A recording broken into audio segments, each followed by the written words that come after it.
These are the 7 things that I never wear having a short torso body type. Short torso, long leg body types have a lot of challenges. There are so many things we feel like we cannot wear, and I'm determined to help you make all of them work. But there are definitely some that I just can't make work for myself. If you have one too, I would love if you subscribe to join our family. And of course, if you don't have one, you are perfectly welcome to stay. We'd love to have you. I do a lot of videos on fashion, shopping, and style, so make sure to hit that thumbs up button and let's get started. And just as a reminder, this is just my opinion. No hard feelings. If you love any of these things, that's totally fine. If they work for you, they just don't work for me. This first thing is anything that has a bone-in structure. You see this mostly nowadays in tops. They're really cute. In fact, I almost just bought one and then realized, wait, I don't buy those things anymore. Basically, it's that piping that kind of maintains the structure and the seams of a top or even a dress. And my main issue with these is that the bones or that piping or that structure, it always would fall right here on me because it's meant to follow your rib cage, but my rib cage meets my hips. Like there's no room in between the bottom of my rib cage and the top of my hips. So what would happen is the bones would go straight into my waist and then it just sort of pops out where your hip would start. So you don't really get that nice corseting effect where you get that nice smooth transition that I'm always striving to have, but always seems so out of reach. I think the first time I really noticed this, and I didn't realize I noticed this until, trust me, years later, but it was at prom. And I had like this strapless bra. It was one of those long bras, I think, that went down to here.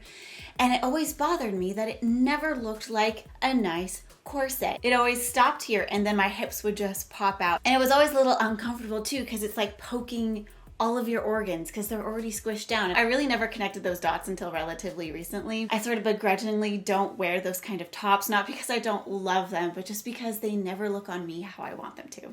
So the second thing I never wear are crop tops. And when I say crop tops, I'm talking like super crop tops, and I'll get to that in a second. But I don't choose crop tops, one, because I have a larger chest, so they actually come up even higher on me.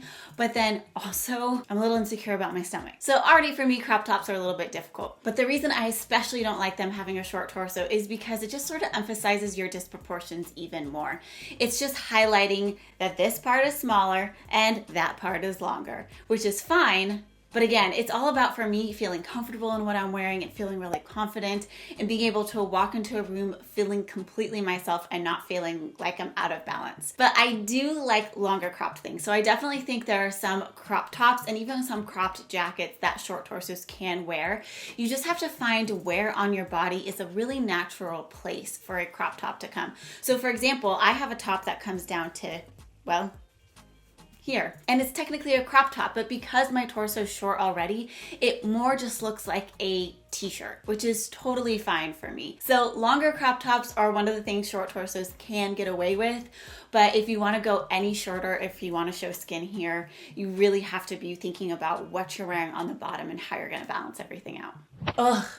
Number 3 is sort of a newer lesson for me, and one of those things I could never figure out why I didn't like them or why they never looked on me the way I wanted them to until I realized it was my torso. And this one's pretty specific. It is spaghetti strap tops with v-neck necklines. So one of the things that does is it creates a lot of skin, right? You have the spaghetti strap and you have the v-neck. So already we're getting a nice color block of whatever your skin is right up here. And then whatever you have going down on the bottom is another color block. So you have 2 color blocks going on right here, and it's creating another color block right here in the middle, which is going to be disproportionately smaller, at least on me, than the rest of my body. So I have a longer neck, so when I wear v-necks, it makes my neck look really, really long. And so my body sort of becomes this, and then my legs down here, and then a little bit right here. So with that kind of color blocking, you know, you have your skin up here and then your top down here. It literally cuts your torso in half. So if you already have a short torso like me, it suddenly becomes a lot shorter. Strapless tops work in this category too, but the other thing that really makes this category really difficult is that you can't wear a super supportive bra. I have tried so many strapless bras where you have all the underwire in the world, but it just doesn't hold you up this way because you can't have the straps. You can try the clear ones, but some people say they look tacky, but I'm starting to think that I don't care. I don't know, I think I need to think about that one a little more. But I will wear tops like this if I'm wearing a blazer or cardigan over it, where I can wear a supportive bra and that you're not getting that color blocking effect with your skin. All right, number 4 is kind of a bummer, I have to be honest. And again, these are just things that I personally have chosen not to wear. Even if I love them, they just don't work on my body. But one of those is backless tops or backless dresses that go like all the way down. It sucks, I gotta be honest. Like, those tops and dresses look gorgeous. Like, backless wedding dresses look amazing. They're just too long. Unless you're able to get it really professionally tailored or custom made to you, then that's not gonna work as well, because it's gonna come down too low and then it's gonna start bunching up. It's not gonna come right where the smallest part of you is. It's gonna come down a bit lower. So because we have shorter torsos, we have a little bit more of an angle here because we don't have a lot of room. And so it's gonna get bunched up right there, and you don't want bunching at the smallest part of you. Like, that is just such a confidence killer, at least for me. All right, number 5 on the things that I never wear with having a short torso. Rompers. Off the rack, they are not usually built for a short torso person. They are meant to tie at your waist or have elastic at your waist, usually, and then kind of go down. And if it's longer, that's actually fine. I think that's a really nice way you can camouflage a torso.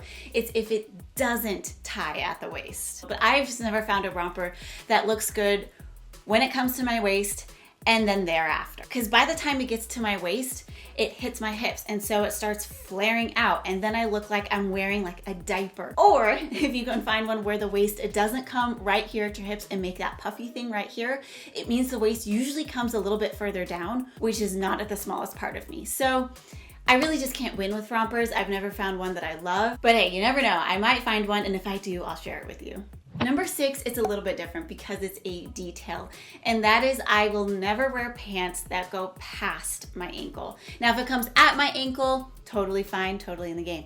But if it goes below my ankle, I'm rolling it up, I'm cuffing it, I'm hemming it, I'm doing whatever so that it's not below my ankle. The only exception to this rule is if I'm wearing low-rise jeans, but let's be honest, they aren't really selling low-rise jeans right now. And if they are branding them as mid-rise jeans. This is why it's so important to know your measurements. When skinny jeans go past my ankle, it just makes my legs feel really, really long. And so I'm always trying to make them feel in balance with the rest of my body. So a lot of that comes into making my legs look shorter.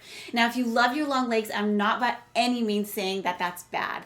I'm just saying for me to feel more proportionate, it's easier for me to shorten my legs than for me to sometimes lengthen my torso. So I left the most obvious one for last, and that is super high-rise jeans. Yes, we all know short torsos, high-rise jeans, those are really difficult, but I do a lot of things to make them work, and I have a whole other video about it, so I'll make sure that's linked. But for example, these are really high-rise jeans, but I do all of my tricks. There are so many high-rise jeans right now that are 12 inches, 13 inches. They just come up way too high on me, and I just have to avoid them and find different ones. So please remember to like, comment, and subscribe. I'm gonna leave my high-rise tips right here for you to watch, but also my jeans try-on haul series right here as well. And we're doing some more now that we're in 2021. I know those have been really helpful for you. So more short torso try-ons coming up very soon. Thank you so much for watching, and I can't wait to see you in my next video. Bye.